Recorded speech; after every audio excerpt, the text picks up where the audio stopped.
ओम नमः शिवाय। श्रावण महात्म्य पहला अध्याय। सूत जी का कथन। एक बार सूत जी शौनक तथा अन्य ऋषि गणों की सभा में पधारे।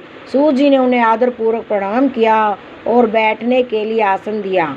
उनके बैठने के बाद मुनि श्रेष्ठ शौनक जी ने सूत जी से पूछा, हे प्रभु, हम सब मुनियों की इच्छा हो रही है कि आप हमें कोई ऐसी कथा सुनाइए जिसे सुनकर हम सब तृप्त हो जाए। हमने आपके मुख से अनेक आख्यान सुनकर आनंद प्राप्त किया है। आपके मुख से हमने तुला राशि का सूर्य होने पर कार्तिक मास का मातम्य, मकर राशि का सूर्य होने पर माघ मास का मातम्य तथा मेष राशि का सूर्य होने पर वैशाख मास का मातम्य सुना है। अब इन मासों में से उत्तम कोई मास तो हम उसका मातम्य सुनना चाहते हैं। शौनक जी का आग्रह सुनकर सूत जी बड़े चाव से बोले और प्रेम पूर्ण शब्दों में बोले कि श्रोताओं में निम्नलिखित 12 गुण होने चाहिए।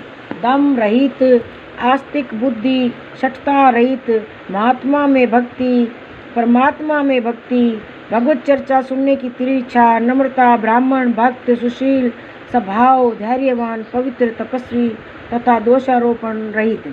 ये सब गुण आप सज्जनों में विद्यमान हैं, इसलिए मैं प्रसन्नता पूर्वक आपको तत्व की बात सुनाता हूँ। एक बार ब्रह्मा पुत्र सनत कुमार ने भगवान शिव से पूछा, हे महादेव, हमारे हृदय में ऐसे मास के महात्म्य को सुनने की इच्छा हो रही है जो सब मासों में श्रेष्ठ हो। उस मास में कर्मों के करने से अनंत फल की प्राप्ति हो। संसार के कल्याण के लिए से मास के सभी धर्मों का वर्णन विस्तार पूर्वक बताने की कृपा करें। भगवान शिव ने सनत कुमारों की इच्छा जानकर कहा, वर्ष के 12 महीनों में श्रावण मास मुझे सबसे अधिक प्रिय है। पूर्णिमा को स्वर्ण नक्षत्र का योग हो जाने से इस मास का नाम श्रावण पड़ा है। श्रावण मास में सिद्धि प्राप्त होने के कारण आकाश के समान स्वच्छ हो जाने से नभा नाम कहा गया है। श्रावण मास के फलों को कहने के लिए ब्रह्मा जी हुए, इसका महात्म्य को सुनने के लिए इंद्र हुए और भगवान अनंत ने इसके फल को कहने के लिए 2 सहस्त्र जिह्वा धारण की थी। इसलिए श्रावण मास के धर्मों की गणना करने के लिए पृथ्वी पर किसी में भी सामर्थ्य नहीं है। इस मास की कला को भी अन्य मास प्राप्त नहीं कर सकते। इस मास का कोई भी नित्य व्रत शून्य नहीं है। इस मास की सब तिथियां व्रत वाली हैं।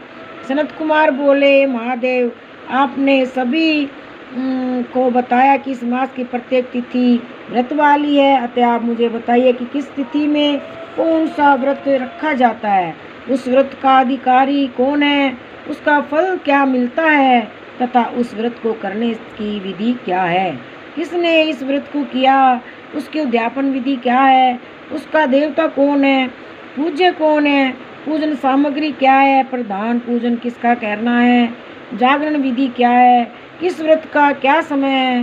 हे प्रभु, आप मुझे ये सब बातें कृपा कर विस्तार पूर्वक बताने की कृपा करें। श्रावण मास आपको क्यों प्रिय हुआ, इसके पवित्रतम किस कारण से कहा गया है, इस मास में कौन अवतार उत्तम माना गया है, इस मास में कौन सा अनुष्ठान करने योग्य माना गया है। हे प्रभु, आप सब प्राणियों को लाभार्थ मुझसे कहें। रविवार से शनिवार तक जो व्रत आदि किए जाते हैं वे कृपा कर बताने का कष्ट करें। आप सब देवताओं में बड़े होने के कारण महादेव कहलाते हैं। पीपल के पेड़ में तीनों देवों ब्रह्मा विष्णु महेश का निवास कहा गया है, उसमें भी आपका निवास सबसे ऊपर कहा गया है। आप कल्याण रूप होने के कारण शिव, पाप नाशक होने के कारण हर कहलाते हैं। शरीर में गणेश जी का अधिष्ठान रूप 4 दल का मूलाधार नाम का चक्र है, उसके ऊपर 6 दल का ब्रह्मा जी का अधिष्ठान नाम का दूसरा चक्र है, सबसे ऊपर 10 दल का भगवान विष्णु का मणिपुर नाम तीसरा चक्र है, चौथा चक्र हृदय में 12 दल का अनाहत नाम का है। इस चौथे चक्र में आपकी स्थिति कही गई है। आपका निवास सबसे ऊपर होने के कारण आपको मुख्यतः कहा गया है, इसलिए आपका पूजन करने से पंचायतन का पूजन हो जाता है। अन्न को ब्रह्मा में कहा गया है। भगवान विष्णु जल रूप कहे गए हैं। अब आप उस अन्न और जल को ग्रहण करते हैं तो आपकी प्रवीणता में किसी को भी लेश मात्र संदेह नहीं रह जाता। आपका शमशान और पर्वत पर निवास सब प्राणियों को विरक्त करने का संदेश देता है। आपके यश का वर्णन करना वाणी से परे है। हर हर महादेव शिव शंभु ओम नमः शिवाय ओम नमः शिवाय। हर हर भोले नमः शिवाय ओम नमः शिवाय ओम नमः शिवाय। हर हर भोले नमः शिवाय ओम नमः शिवाय ओम नमः शिवाय। हर हर भोले नमः शिवाय ओम नमः शिवाय ओम नमः शिवाय। हर हर भोले नमः शिवाय।